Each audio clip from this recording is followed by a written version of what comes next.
अस्सलाम वालेकुम everyone and welcome to my channel. आज मैं लेकर आई हूँ आपके लिए बहुत ही मज़ेदार कढ़ी पकौड़ा की रेसिपी। और कढ़ी पकौड़ों वाली सबकी फ़ेवरेट होती है, तो let's get started with today's recipe. सबसे पहले मैंने यहाँ पर लिया है 1 किलो दही। दही में ऐड करेंगे 7 से 8 टेबल स्पून्स ऑफ बेसन। तो यहाँ पर बेसन ऐड करने के बाद हम इसको अच्छी तरह से मिक्स करने वाले हैं।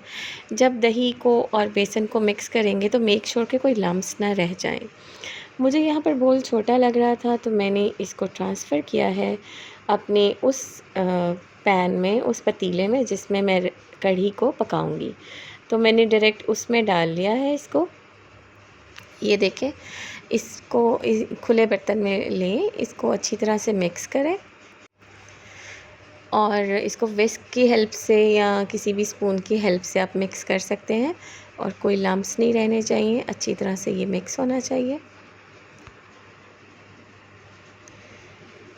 तो जब अच्छी तरह से ये मिक्सचर मिक्स हो जाए तो उसमें हम ऐड करेंगे तकरीबन 1.5 लीटर पानी ऐड किया था मैंने इसके अंदर, क्योंकि कढ़ी को पकना होता है, क्योंकि कढ़ना होता है, तो इसलिए इसमें पानी हम ज़्यादा ही ऐड करते हैं।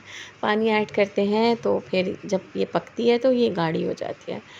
तो अभी मैं इसमें ऐड करने लगी हूँ चिली फ्लेक्स, ज़ीरा, हल्दी, लहसुन की कलियाँ और कुछ 3-4 हरी मिर्चें। ये सब कुछ ऐड करके इसको अच्छी तरह से मिक्स करूँगी। और फिर इसमें नमक भी ऐड करना है। नमक अपने टेस्ट के अकॉर्डिंग आप डाल सकते हैं। यहाँ पर तकरीबन मैंने 1.5 टीस्पून ऐड किया है। इसको अच्छी तरह से मिक्स करेंगे और इसको चूल्हे पर रख देंगे पकने के लिए। ये मैंने इसको चूल्हे पे रख दिया है पकने के लिए। पहला जोश आएगा, उसके बाद हम फ्लेम को स्लो कर देंगे और उसको पकने के लिए छोड़ देंगे।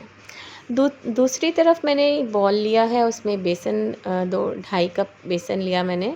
उसमें आप सारे मसाले ऐड कर दें। लाल मिर्च का पाउडर हमने इसमें डाला है, ज़ीरा, हरी मिर्चें, हल्दी, नमक, वही जो मसाले इंग्रेडिएंट्स पकौड़ों में ऐड करते हैं वही सब डालेंगे इसके अंदर। यहाँ पे डाला मैंने ढेर सारा हरा धनिया।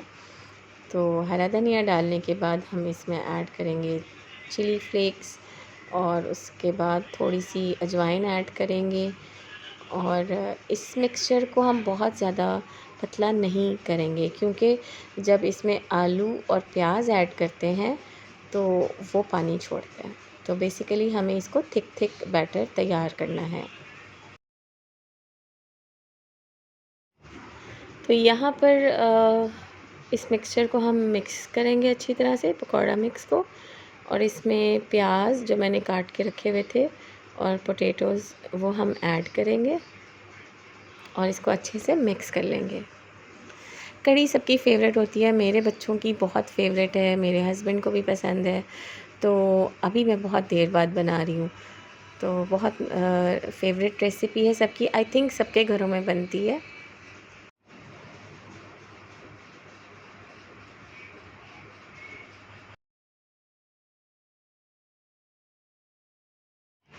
अच्छा जी, ये स्पून से इतना अच्छा मिक्स नहीं होता, तो मैंने फिर इसको हाथ से मिक्स किया है इस मिक्सचर को।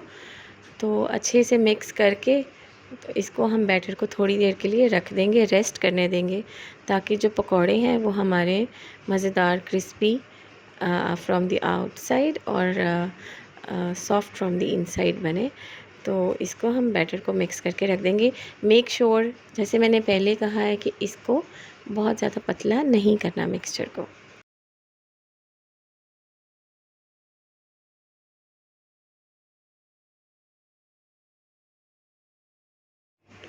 दूसरी तरफ जो मैंने कढ़ी रखी है वो पकना स्टार्ट हो गई है।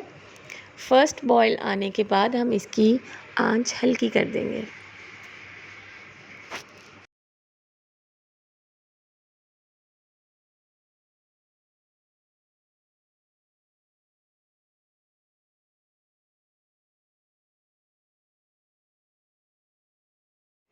ये देखिएगा, यहाँ पर फर्स्ट बॉयल आ गया है कढ़ी को, और इसको मैं कवर कर दूंगी और हल्की आंच पर इसको तकरीबन आधा घंटा 35 मिनट